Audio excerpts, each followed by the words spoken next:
What's going on, everybody? It's that time again. Sooners Illustrated Podcast, episode 60 on this Tuesday, February the 20th, 2024. Josh Callaway, James D. Jackson, Tom Green with you on a Tuesday, third straight week. We've bumped the Monday show back to Tuesday. And third straight week, it kind of paid off because a bunch of stuff happened on Monday. Yep. We'll be able to talk about on the show today because we waited a day. So, on the show, we're going to our status report series. We started that last week with quarterbacks and running backs. We're going to keep that rolling with wide receivers and tight ends today. We also have some staffing stuff we got to talk about. Some interesting movement there that we'll try and break it down as much as we can. And also look at the hoops latest there as the men trying to make the tournament. The women had their winning streak snap, but still obviously in very good shape there. So we'll break it all down for you here on a Tuesday. But gentlemen, let's go ahead and dive into our status report series to start. We did this last week with quarterbacks and running backs as well received. People, liked it, got into the conversation. Some names that fans are excited about. We're going to keep that rolling with wide receivers and tight ends today. Let's start with the wide receivers. Emmett Jones group. Obviously, you guys remember going into the year last year was, I don't know if you would call it a weakness, but it was a question mark certainly coming into the season last year. Marvin Mims, who had been the number one guy for a few years, moved on to the NFL. Theo Weiss hit the transfer portal. They had all these unproven guys. We didn't know what Jalil Farouk would look like as number one. We didn't know if Drake Stoops could handle a bigger workload. We didn't know that Nick Anderson was going to be a touchdown machine. I mean, there was all these question marks that we just didn't know. And obviously the group overall passed with flying colors. It was excellent last year. And now you come into this season, you only really lose Drake Stoops. You're bringing everybody else back. You add Deion Burks from Purdue. All these receivers that you signed, four of which, the headliner Zion Kearney, but obviously those three guys are certainly potential contributors maybe right away as well next year. How do we feel about it? Like I said last week, status quo, we feel better, feel worse. Where do you guys feel with the wide receiver group here for Emmett Jones in year two? A lot of talent still certainly on that in that group. Yeah, I think you feel better, at least going into the season, than you did a year ago. Like you said, it was a big question mark last year. Didn't know who was going to be that number one guy, who was going to step up, how some of these guys were going to develop. But you look at the production of that room. Obviously, losing Drake Stoops is difficult because he was just so consistent. He really stepped up as a number one receiver midway through the year when Andre Anthony went down. But you're returning everybody else, basically. Nick Anderson had that breakout year. Jaden Gibson emerged. Jalil Farouk is going to be back. You're adding Deion Burks, who at the time was one of the top receivers in the portal. Should be able to help fill in that spot at the slot with Drake Stoops gone.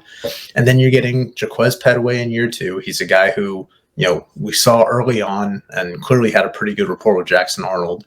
Didn't get on the field too frequently because of the depth in that room. And look, at some point you're going to get Andre Anthony back. We don't know what that timeline is going to look like for him because, the injury happened, basically the first week of October. Took a couple weeks before they actually did the surgery.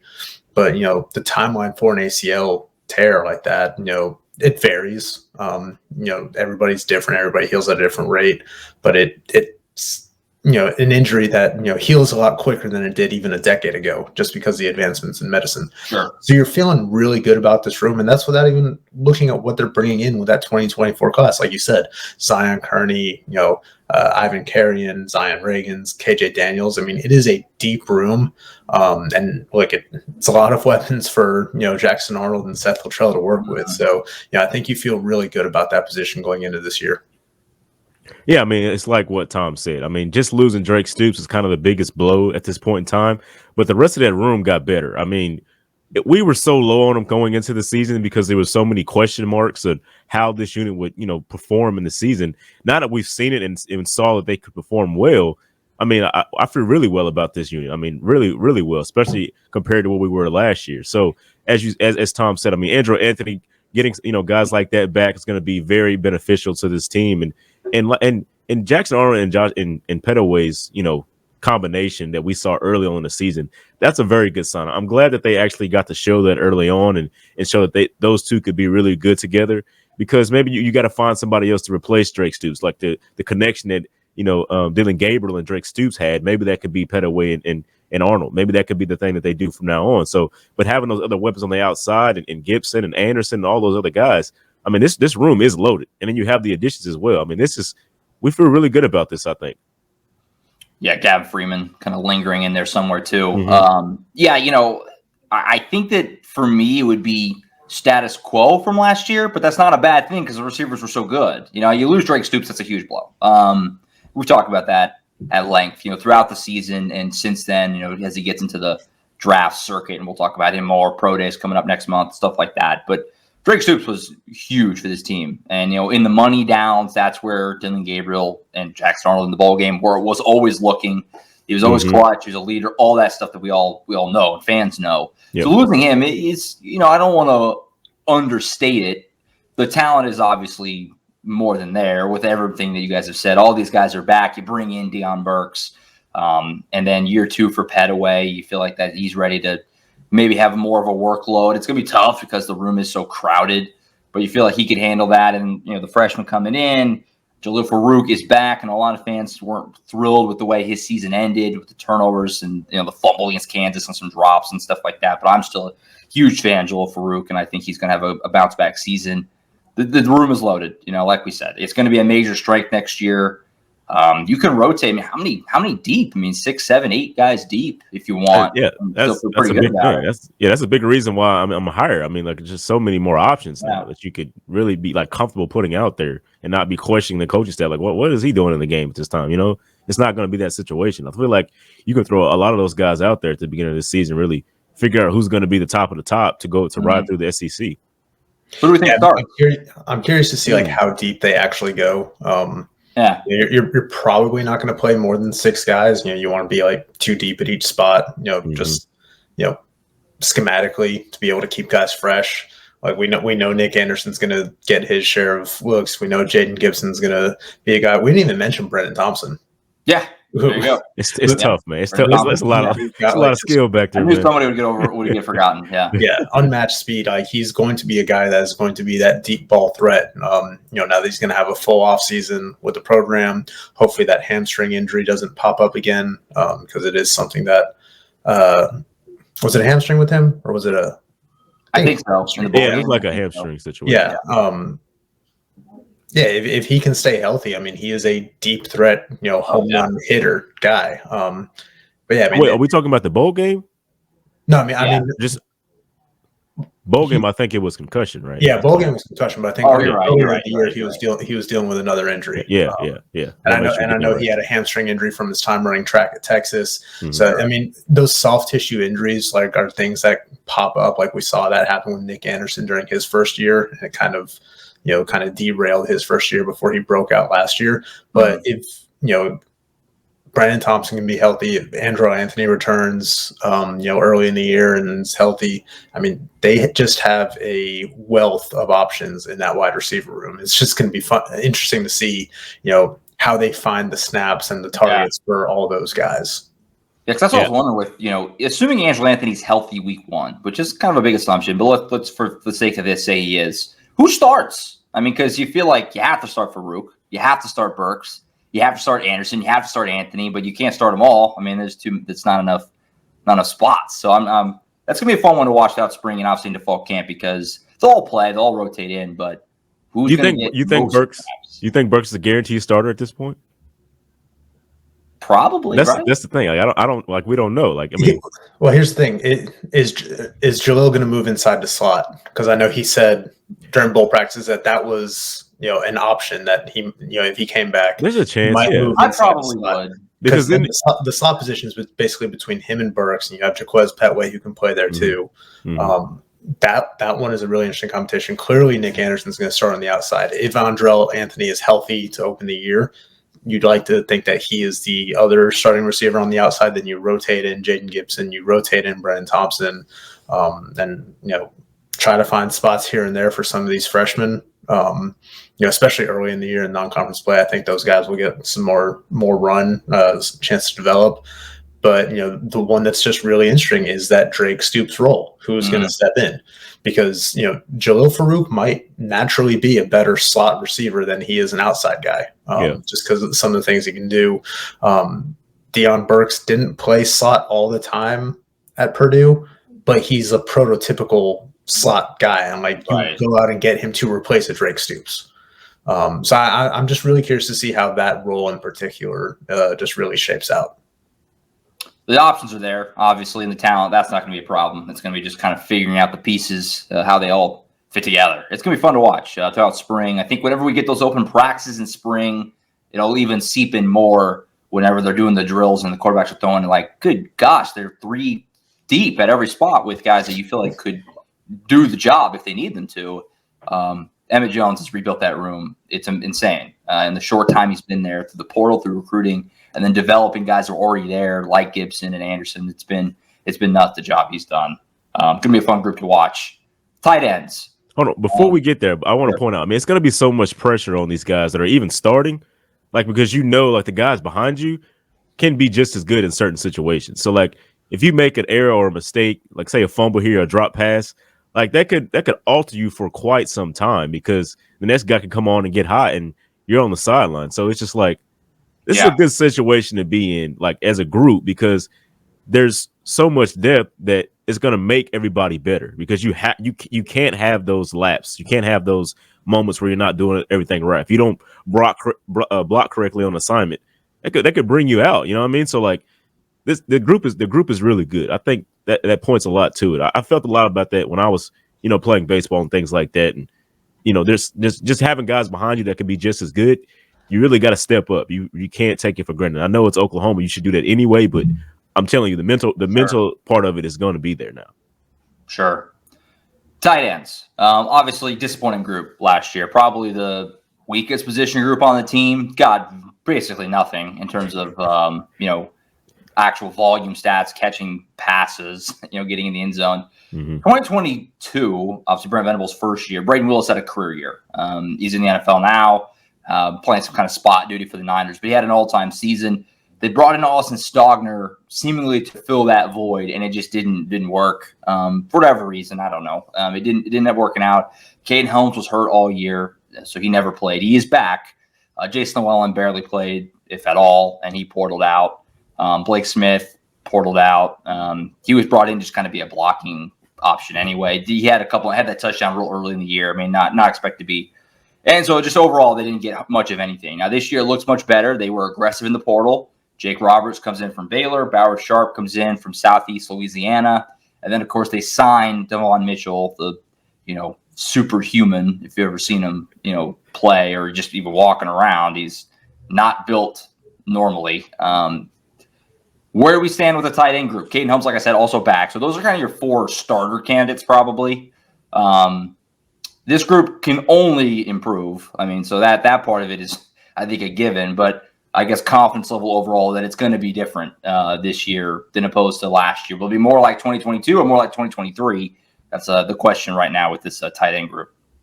Yeah, I think you feel exponentially better about this tight end room, because it, like you said, it can't get much worse than what it was last year.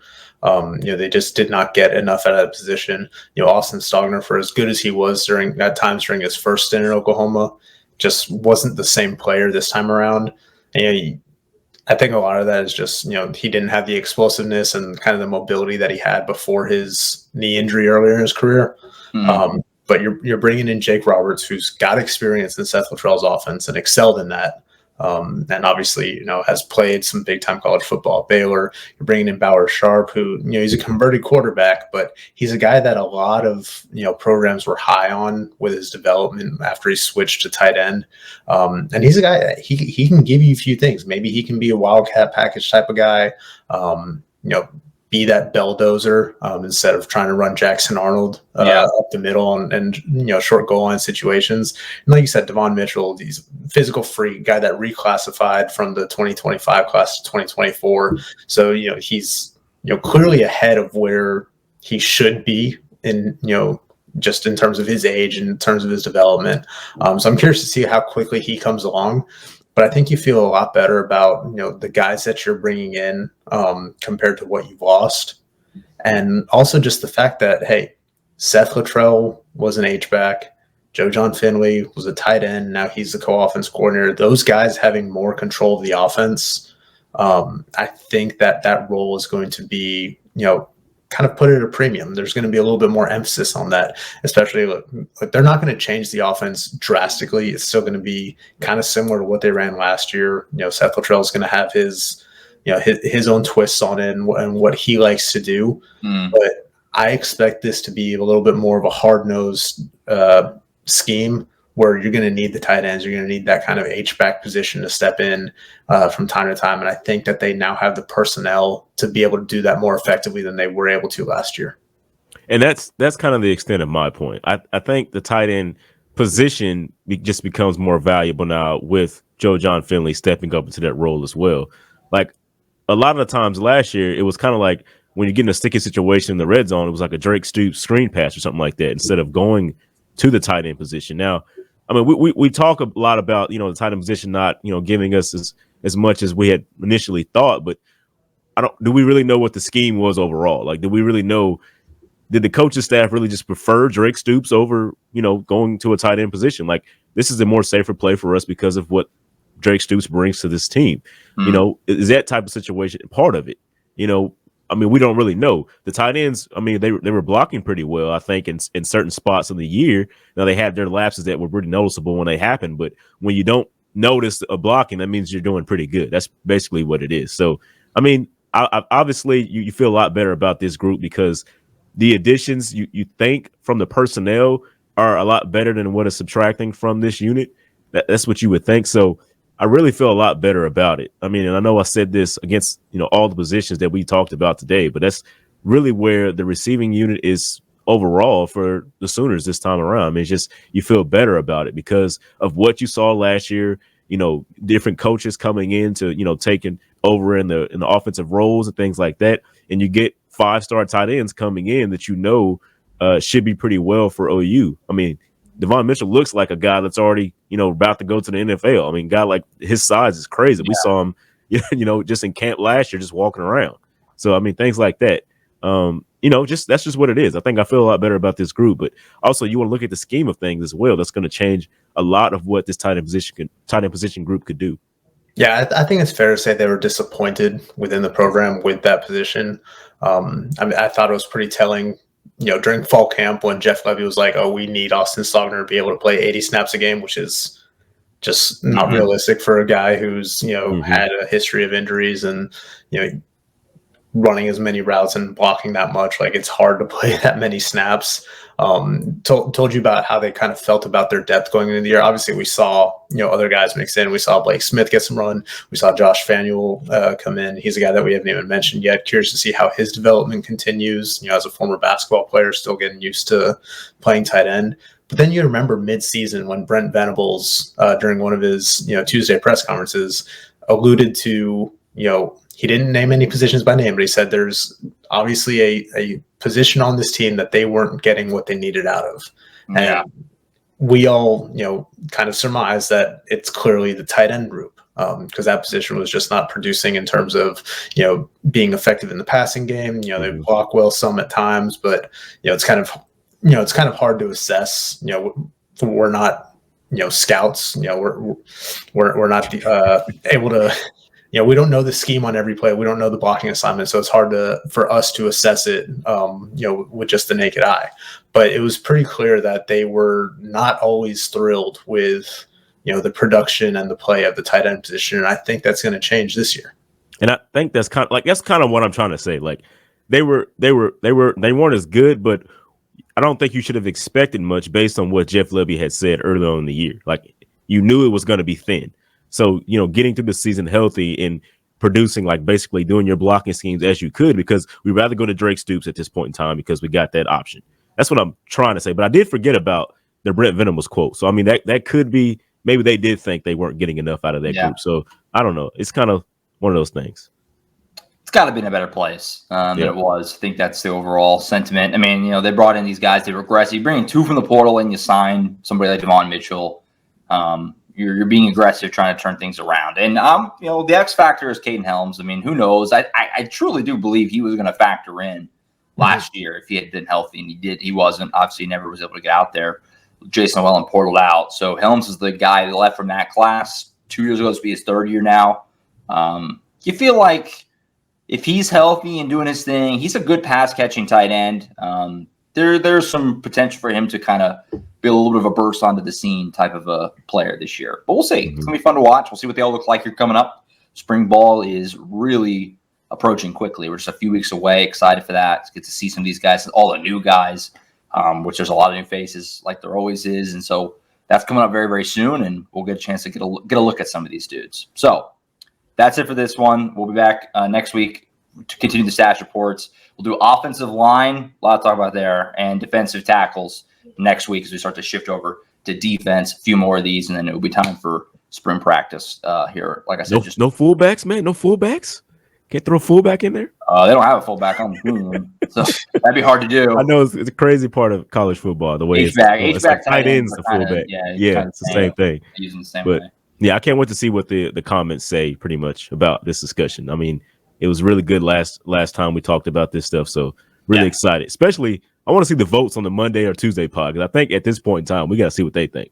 Like, this is well, during the season it's got to be Monday. You got to get it out. Yeah, it's got to be Monday. But they're off season. I don't know. All right, so what I was kind of talking about earlier with staffing changes that happened yesterday, which allowed us to talk about it today. Had a couple of movement things here. Our own Colin Kennedy, and I'll be sure to talk to him on Thursday about it, broke the news on Monday morning that Jolie Ale is going to be the replacement for Lee Davis, who I'm sure most fans are at least semi-aware of Lee Davis. And remember that she left about a month ago. She was the director of on-campus recruiting, had been under Brent Venables. She was hired from Florida whenever Venables came in. Did that job for a couple of years. She left to go to UCF about a month or so ago. They hired her replacement, Jolie Ale, who was at USC for a while, pre-Lincoln Riley. And a lot of people are like, USC, pre-Lincoln Riley. Then she was at Utah for a little while. And then she actually previously was with the Chargers in the NFL. So she comes over, is going to fill in that on-campus recruiting role. Interesting to get somebody from the NFL, and interesting to get somebody not from the SEC. Felt like basically a given that they would hire somebody from the SEC. They didn't.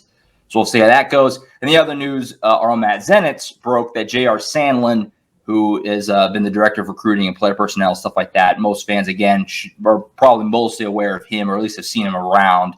He's leaving to take an assistant AD job at SMU. So, guys, I mean, it's hard to know what these moves are going to mean long term. These off-field, kind of director of recruiting. I mean, it's hard to know. It's hard to quantify. But I guess just reaction on both of these, changes for Oklahoma happening on the same day.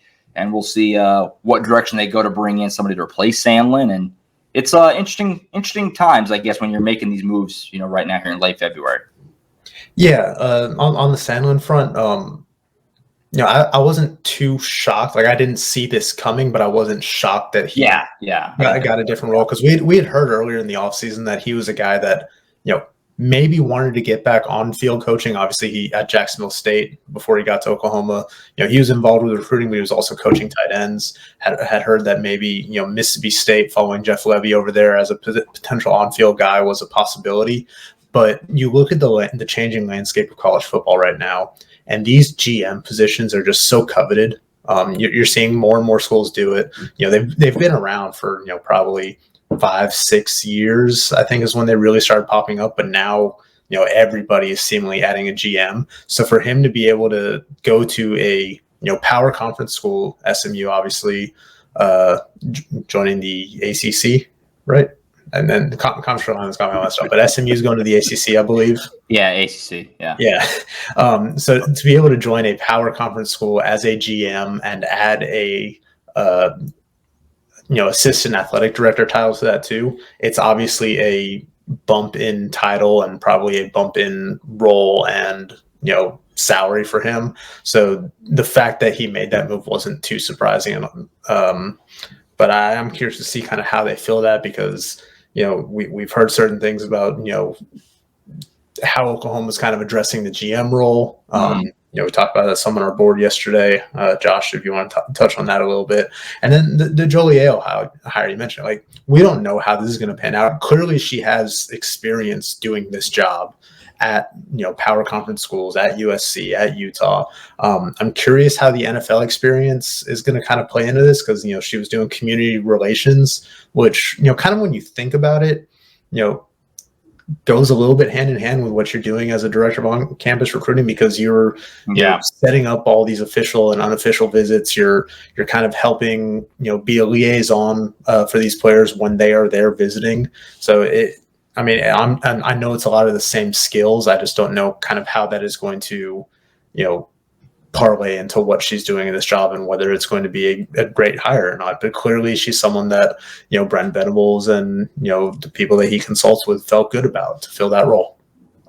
I mean, you bring somebody like that in because they already have their proven track record of, what they've done professionally and things like that. But you bring somebody in that's from OU and, really, that's going to care about the program. I mean, honestly, it's not just going to be a job for them. So that's the best part about the hire. You get somebody that's really going to be there and really cares about the university and things like that. So you think it'd be beneficial. I mean, it's tough to tell just from where we're sitting at to know all the intricacies and everything like that goes on with these positions and how much they help the program, but they help in a certain way. So just having somebody there that is really going to care about the university, that's a really good deal. Yeah, Tom, I'm glad to circle back to Sandlin. Tom, I'm glad you brought up, a lot of people ask, was this expected? Is this unexpected? How out of nowhere is this? And to hedge, it's kind of a yes and no. Yes, it's not. It wasn't expected, I guess, necessarily today. This week that he was going to hop over to an improve, a promotion at SMU. So people question that too. Is this a promotion? It is. It's going to be a pay upgrade, all that good stuff. Yeah. But no, in terms of nobody thought J.R. Sandlin was going to be around for 10 years. I mean, that was never going to be the case. I mean, he was going to continue that upward trajectory. The way these athletic department kind of jobs work, like you need something to open. You can't really promote from within unless something opens. And so that's kind of whenever the right thing came along, it kind of always felt like, Sandlin will hop over, and that makes a ton of sense for him. It's not a big move right down to SMU. Like Tom said, they're going to the ACC. They have plenty of money down there. They're committed to trying to win. I mean, there's a lot of reasons to take that gig, and kind of pivoting off that with Oklahoma kind of knowing this was going to happen. There's been a lot of people throwing around Curtis Lofton as potential GM moving forward. Obviously, Curtis Lofton's been with the team, so that's nothing new. He has been for a couple of years now as the director of the Soul Mission. So fans know, obviously, former player, played in the NFL for a long time. He's been around the team. It's not like he was brought in to be the GM, and he's still not the GM now. But he's filling some of that role now, and he may get that job full-time at some point down the road. Because, I mean, where he's at now as a support staffer on the Soul Mission, he's not legally allowed to deal with NIL stuff, like negotiations with players and things like that. He can't be involved in that with his current role, which a GM normally would be. So he's filling some of the roles, but not all of them right now. So we'll see how that goes. That's something to keep an eye on moving forward. But how Oklahoma it's so a lot of this stuff is so new. A lot of fans are saying GMs for college football. What does that even mean? It means a lot of things. It's kind of they wear a lot of hats, and a lot of teams have one now. And so we'll see if Oklahoma officially fills that role, or if they want to just kind of group it, continue to do it that way for the time being. So we'll see. Staffing changes, and we'll be sure to let you know. VIP member, great time. Colin, again, broke the Jolie Ale news. We provided some more context on the Sandlin stuff yesterday. So great time. Jump aboard. Sooners Illustrated, Oklahoma247sports.com. Flip over to hoops. So going to some basketball here on the back end. The Kansas game on Saturday for Porter Moser. Tom and I were there at the LNC. It is what it is with the game. I mean, they lost by 10. We knew going in with Rivaldo Suarez and John Hewley out that it was going to take a Herculean effort in some respects to win that game at home against Kansas, who's obviously a top 10 team and certainly a candidate to try to get back to the Final Four, all that good stuff. And they got that for about a half. I mean, J.V. McCollum looked great. Milo Suzan looked great. They're hitting a bunch of threes. It's that's what they needed. But they just couldn't sustain it. They didn't hit shots hardly at all in the second half, 4 total in the second half. Tom, I mean, again, the game is the game. I mean, I don't think anybody, I think even the most optimistic OU fan wasn't feeling good going into that game without Suarez and Hughley. That's the key element here. With those guys, you probably feel like you have a shot here. But without him, it was always going to be really tough. They're still in good shape for the tournament. But what do they got to do? And where are you feeling at tournament chance? There's 5 games left. How would you kind of surmise where Oklahoma is right now with these final 5. They have the week off. They're not playing a midweek game, so they have a little time to get settled, try to get healthy. Temperature check, status report for the Hoops team right now as they try to finish strong and get back to the tournament, which has been the goal the whole time.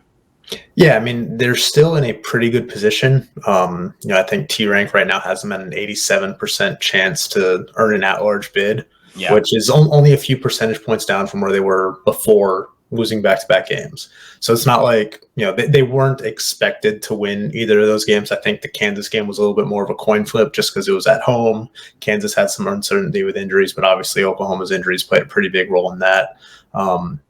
But, look, right now they're 18-8. They're 6-7 in the conference, sitting in 8th place.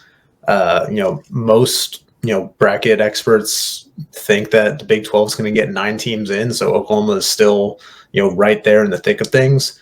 But I think they have 5 games left in the regular season, plus the Big 12 tournament where, like I said, they're currently projected as the number 8 seed.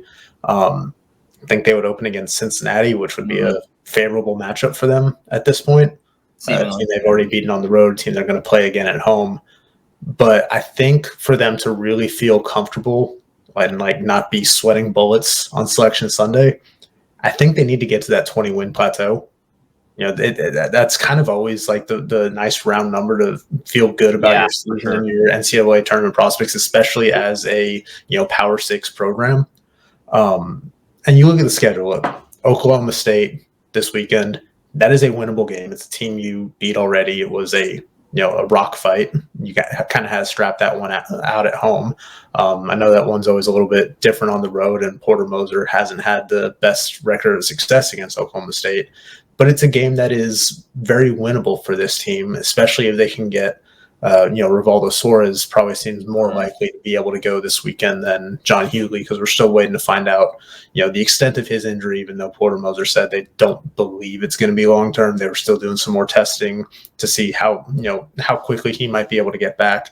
But, after the game on Saturday, he said Rivaldo Suarez was probably 50 to 60%. We saw him out there before the game getting some shots up. He was moving pretty well, had that ankle pretty heavily taped. Yeah. But not having a midweek game is huge. Getting that extra time to rest and not needing to rush it back. So if they can get him back for Oklahoma State, you feel pretty good about that one. You still have, home game against Cincinnati, team that you beat, team that isn't, in the top tier of the conference. You beat Iowa State at home early in the season. They've been playing a whole lot better since then. But it's a team that you have had success against and can maybe strap one out on the road against them. And then, Houston, that's going to be a really difficult one. Yeah. I don't know if you're going to have, much chance against that team because they've looked great all year. You are getting them on your home court, so maybe that there's a little bit more hope there. And then the season finale against Texas on the road. Again, Texas is a team that beat them pretty badly on their home court. Team that Porter Moser's not had a lot of success against either.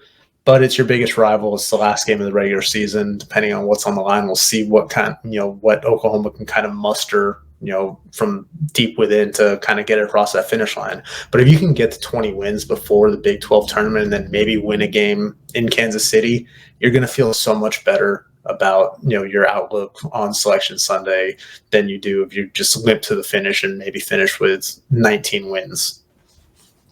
Yeah, I think 2 more wins probably get you there. You're still going to be sweating it out, but I think 2 more wins probably get you. 3, I think they're a lock. They're pretty firmly in now. But yeah, they're on. You can't just lose out. Obviously, that'd be an 8-game losing streak if you lose these last 6 to end the year. I don't think anybody's getting into the tournament with an 8-game losing streak to end the year. We'll see how they go. Yeah, those 3 wins. Are you including the Big 12 tournament and a win there? Yeah. I think 2 more wins, including Big 12 tournament, just 2 more wins, period. And you're probably in, but you're sweating it a little. 3 more, they're in. I think that's kind of where you're at right now. And it really doesn't matter. Now, 2 more wins, and all wins aren't created equal. You go beat Houston, that's a little different than beating OSU this weekend. So keep that in mind, obviously. But, yeah, I don't know. The way Houston defended last night against Iowa State and the way that what Oklahoma put forth offensively these last couple weeks with what Houston does defensively, that could be a nightmare game. We'll see. I mean, crazy things happen. Really need to win Bedlam. I mean, that kind of what it boils down to. And yeah, like you said, Rivaldo Suarez seems like he's trending toward. He was trying to play on Saturday. Porter had to kind of tell him no. So hopefully he's back because they need at least one of them. At least one of them. The bench is so unbelievably thin without both of them. So you got to get at least one of them, and that might have made a difference. Who knows against Kansas on Saturday? So we'll see. Still in decent shape, which was always the goal. Coming into the year was to get back to the tournament. They're still in good shape to do that, and so we'll see. I mean, it's still out in front of them to do it. I mean, the Kansas game. Some of the reaction was a little funny because they were shorthanded against Kansas. I mean, it's like a game that you're just not going to win more often than not. And then at Baylor, I mean, last week was two very, expected losses. Put it that way. I mean, you never want to just toss a game away like they're going to lose this, but those are two games that you're going to lose more often than not, and they did. Yeah. So I think it's the manner of the losses that was kind of it was ugly. Yeah, I mean, it was ugly. Like Baylor, that 6-minute stretch at the end of the first half just buried them. Didn't have any chance of that. And then Kansas, you put forth such a valiant effort in that first half. You build an 11-point lead with like 2-ish minutes left. And then you kind of just let the foot off the gas a little bit. Kansas closes with 6 straight points. It's just 5-point lead at the half. You're feeling good because you're up, but had an opportunity to really put some pressure on there. And then the second half, they just ran out of gas. Like you said, they only made 4 shots. Crazy. They made 14 out of 15 free throws in the second half at least, because there was a lot of fouls in the second half. I think 25 combined fouls in the second half. But that opening stretch coming out of halftime where Oklahoma is struggling to make shots, and B, Kansas was getting a lot of foul calls. I think it was 8-1 fouls in that opening stretch. And then Kansas shooting free throws the last 15-ish minutes of the game. It's just hard to defend at a high level when the other team knows that any time that they can draw a foul, they're going to go to the free throw line for the rest of the game. And they just did not have they did not have enough for long enough to be able to compete with that Kansas team, that starting 5, especially with Kevin McCullough healthy. Hopefully, J.V. McCollum's good too. Right at the end of that game, he actually crashed into me and a few other people right in the baseline there. He smashed that table there where Joe C usually sits. Mm-hmm. That was a weird play. It happened. I mean, literally, he fell. He kicked my camera. He fell over everybody because it was a weird play because he didn't come in. Sitting on the baseline, I've had a few kind of close calls. Just. You're right on the court. It's going to happen. But that one was weird because it wasn't some crazy out of control play. It was a pretty standard layup. He did kind of just lost track of where he was. And when he looked up, he was in us. There was nowhere to go. And so sounds like he's fine. Porter Moore said after the game that he felt he was going to be just fine. So we'll get an update with Porter later this week. With no midweek game, we aren't talking to Porter until later in the week. I think they said probably maybe Thursday. So keep an eye out for that on the YouTube channel and whatnot as we get some updates on these injured players before final bedlam for who knows how long on Saturday in Stillwater at Gallagher. We will be there, by the way. Tom and I making the trip to Stillwater this weekend, so keep up with us from Stilly. First ever trip to Gallagher for Tom, so he can enjoy that. James, women's team. The win streak is over. They had won 10 in a row. They lost 9. Oh, 9. Okay, I thought it was – okay, they were going for 10. They had won 9. Insane stretch. I mean, it's like a month solid of winning. Just absolutely outrageous. They lost on the road. I mean, it's going to happen. I think it's a good team. They're still in first place in the Big 12 by a game. They play tonight, Tuesday night. They got Cincinnati tonight. I'm kind of looking at the rest of their schedule. It's pretty manageable. And there's a couple of tougher games in there, but there's a lot of winnable games too. They might win the Big 12. They might have a shot here. They lost. They bought themselves the cushion with the win streak. They might win the Big 12 for a second straight year, which is pretty insane. They're in good shape to do it. We'll see what they do tonight, but how are you kind of feeling about where they're at right now? I think they're really good. I mean, even with the loss to West Virginia, as you talked about, I mean, they almost came back and tried to close that thing out. They were in it at the very end with Todd, getting that steal and things like that. I mean, it's a really good team. They don't give up, and that showed you at the end of that game that they're not going to give up, even when some of their players aren't performing at their best, because OU typically does not turn the ball over, but West Virginia is just so good at making teams turn the ball over. That's what got them in this game because they got, some of the scoring production that they needed from multiple players in this game, but they couldn't overcome those turnovers early on that they accumulated. It was just too many.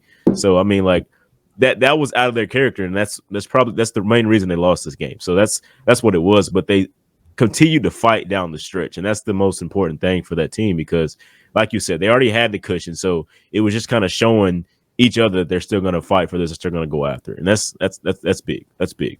So I really like that. I really like what they did there. I know, and in West Virginia, I mean, West Virginia's a good team, man. I mean, they were switching back and forth so far in the top two. The last two top 25 polls. So it's going to be a close race right there. Yeah, rest of their schedule, because they have Bedlam on Saturday, too. It's in Norman. 1 o'clock tip at the LNT. The game's actually on Fox, which is kind of wild. It's kind of cool for that team and that program. They got Cincinnati tonight, who's below 500. They got Oklahoma State on Saturday, who's below 500. Then Texas comes to the LNT. Now, Texas is very good. That's top good. 5 That's team. good. Yeah. That's next Wednesday in Norman. But then their regular season finale is at Kansas, so they already beat one. So, I mean, there's some winnable games here. Like I said, they're a game up with 4 to go. You're in. It's right there out there for you. The Big 12 tournament for they the beat Texas, too. Earlier than the men. Keep that in mind for fans. They changed it all up this year with the scheduling and everything. So theirs is the week before the men. So it'll sneak up on some people. All of a sudden, it'll be what the heck they're in the Big 12 tournament. So that's coming up in just a couple of weeks. But they're in good shape here in first place, and it'll be fun to watch them try to finish this thing off. Back-to-back Big 12 titles going out if they could do it is that'd be quite the statement and pretty cool for that team and that program. So we'll see how they finish. Yeah, I mean, like you said, I mean, they're all winnable games. They've beaten Texas before as well of those teams, so they really could win all of them. It wouldn't be a surprise if they won all of them. Basically, I know Texas is really good, top 5 right now. Probably favorite in all of them. Yeah. Well, Texas is top 5 right now, so we'll see. It's in Norman, though. It's in Norman, so I mean, we'll see what the spread is. I mean, we'll see. I don't know, but yeah, it could go narrow. It could go either way, is what I mean. Like it's not a surprise if OU pulls it out. So. All right, I think that's it. We'll keep up with that this week, and certainly men too. It's an all Bedlam Saturday in Norman and Stillwater, so that's a cool day of hoops that fans will be tuned into. We'll be back Thursday with Colin on the show. Be sure to get his input on the Julie Ale hire and all the latest recruiting. He was in Atlanta over the weekend at a big recruiting camp and things like that. We talked about that last week, so get his full input coming out of that as well. Everything else going on with OU football, basketball, all that good stuff. The 3 of us will be back next week, probably Monday. I don't know. There's always seems to be something. Monday or Tuesday, and we're talking about the weekend for hoops, the latest football. We'll continue our status report series, offensive line, D tackles next week. Again, either Monday or Tuesday next week. Gentlemen, we'll see you then. Tom, we'll see you in Stillwater. I guess we'll carpool. I'll see you somewhere, and then we'll carpool over to Stillwater. We'll see you then. Thursday, next edition of the show. For Tom Green and James D. Jackson, I'm Josh Callaway. We'll see you guys next time on the Sooners Illustrated podcast. See you.